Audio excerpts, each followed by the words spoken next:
Hello guys, তোমরা সবাই কেমন আছো? আশা করি ভালো আছো। আমিও ভালো আছি রাধা গোবিন্দর আশীর্বাদে।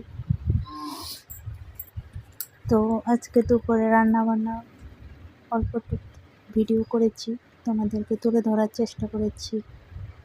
দেখো, ভিডিওটা তোমাদের ভালো লেগে থাকতে পারে। চেপা শুটকি বলে, কেউ শীতল বলে, তো শুটকি রান্না করছি। অনেকে চেপাও বলে এটাকে, অনেকে শীতলও বলে। তো যাই বলুক, তোমরা কি বলো প্লিজ একবার কমেন্ট করে বলে দিও। আমরা তো শীতল শুটকি বলি। তো আমার এই রেসিপিটা তোমাদের যদি ভালো লেগে থাকে তবে প্লিজ একটা সাবস্ক্রাইব করে দিও। আর আমি কিভাবে রান্না বান্না করি শীতল শুটকি সেটাই তোমাদেরকে দেখানোর চেষ্টা করেছি।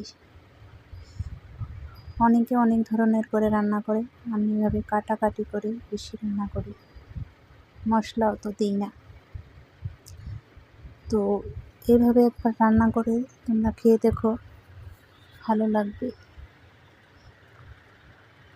আর প্লিজ চ্যানেলটাকে সাবস্ক্রাইব করে দিও প্লিজ। তোমরা যদি আমাকে উৎসাহ দাও তবে আরও আগ্রহ বাড়বে ভিডিও করার জন্য। কিভাবে ভিডিও করতে হয় তোমরা একটু উৎসাহ করে দিও প্লিজ, কমেন্ট করে বলে দিও যে তোমার ভিডিও হচ্ছে না। অবশ্য আমার ক্যামেরাটা তো কাঁপাকাঁপি করছে, এক হাতে ধরে মোবাইল এরকম ভিডিও করি, তো তাই অসুবিধা হয়ে যায়। স্টেম হলে ভিডিওটা ঠিক হয়, তবে এত ভালো করে ভিডিও করতে পারি না, তাই এখনো স্টেম কিনিনি। যদি তোমাদের এই রান্না বান্না, আমার এই শীতল শুটকি রান্নাটা তোমাদের ভালো লেগে থাকে প্লিজ একটা লাইক কমেন্ট করে দিও, প্লিজ চ্যানেলটাকে সাবস্ক্রাইব করে দিও।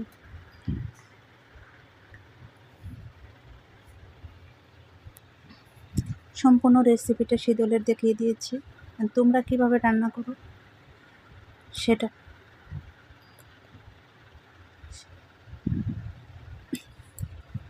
আমি তো এইভাবে রান্না করি, এভাবে রান্না করলেও খেতে ভালোই হয়।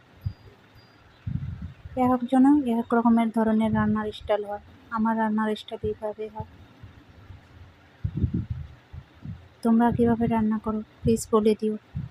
আর আমার এই রান্নার ভিডিওটা তোমাদের কাছে যদি ভালো লেগে থাকে প্লিজ সাবস্ক্রাইব করে দিও। আর যে আমার ভিডিওগুলো দেখেছো তাদেরকে অনেক অনেক কৃতজ্ঞতা, অনেক অনেক ধন্যবাদ।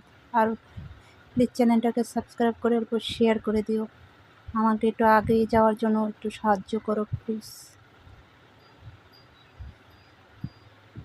ভিডিওর বিষয়ে কিছু জানি না, তথাপিও চেষ্টা করছি করার জন্য। তোমরা যদি আমাকে একটু বলে দাও কমেন্ট করে যে এইভাবে করো এইভাবে করো, তবে আমারও উৎসাহটা বাড়বে যে না এইভাবে করি। তো অবশ্য ক্যামেরাটা বেকাতেরা হচ্ছে, কারণ এক হাতে বা হাত দিয়ে মোবাইল ধরছি, ডান হাত দিয়ে রান্না করছি, তো এর জন্য বহুত অসুবিধা হয়ে যায়। ফাইনালি এই যে রান্না হয়ে গেল শুটকি মাছটা, আমার শীতল শুটকি বলে চাপাই বলো। কেমন হয়েছে কালারটা, কাঁচা লঙ্কার শুধু, তাই কালারটা এরকম হয়েছে।